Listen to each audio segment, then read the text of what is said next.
Line is that the only reason the killer was in America in the first place was because we allowed his family to come here.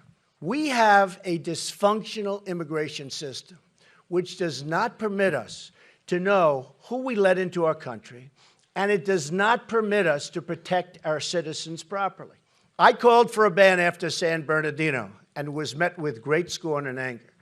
But now, many years, and I have to say many years, but many are saying that I was right to do so.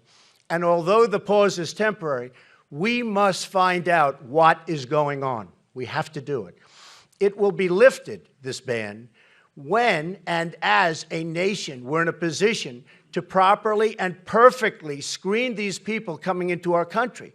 When I'm elected, I will suspend immigration from areas of the world where there is a proven history of terrorism against the United States, Europe, or our allies, until we fully understand how to end these threats. We cannot continue to allow thousands upon thousands of people to pour into our country, many of whom have the same thought process as this savage killer.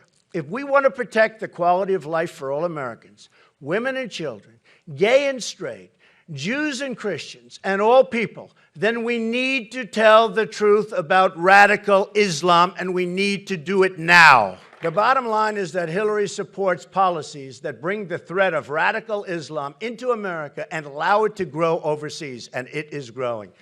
In fact, Hillary Clinton's catastrophic immigration plan will bring vastly more radical Islamic immigration into this country, threatening not only our society, but our entire way of life. When it comes to radical Islamic terrorism, ignorance is not bliss. It's deadly, totally deadly. Each year, the United States permanently admits 100,000 immigrants from the Middle East and many more from Muslim countries outside of the Middle East. Our government has been admitting ever-growing numbers year after year without any effective plan for our own security. In fact, Clinton's State Department was in charge of admissions and the admission process for people applying to enter from overseas. Having learned nothing from these attacks, she now plans to massively increase admissions without a screening plan, including a 500% increase in Syrian refugees coming into our country. Tell me, how stupid is that? Hillary Clinton can never claim to be a friend of the gay community as long as she continues to support immigration policies that bring Islamic extremists to our country and who suppress women, gays, and anyone else who doesn't share their views or values. Clinton wants to allow radical Islamic terrorists to pour into our country. They enslave women and they murder gays. I don't want them in our country. Immigration is a privilege, and we should not let anyone into this country who doesn't support our communities, all of our communities, every single one of them.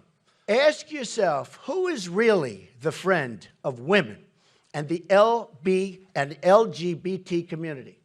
Donald Trump with actions or Hillary Clinton with her words? I will tell you who the better friend is.